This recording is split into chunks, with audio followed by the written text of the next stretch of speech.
Hello everyone and welcome back to another tutorial from Finance for Beginners.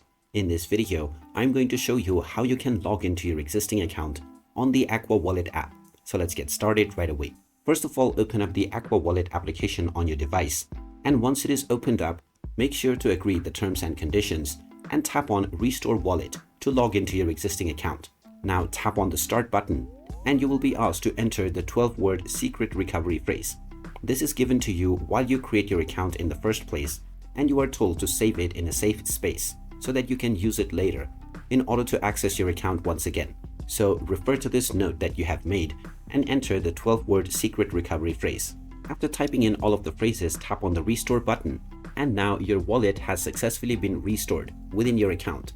And this means that all of your previous progress or your trades and your funds will also return back to you, and you can start receiving, sending, and trading your crypto right away. So there you have it. That is how easy it is to log into your existing account on the Aqua Wallet app. If you find this video helpful, don't forget to hit that like button and subscribe to our channel for more useful tips and tutorials. Thanks for watching, and I will see you again in the next video.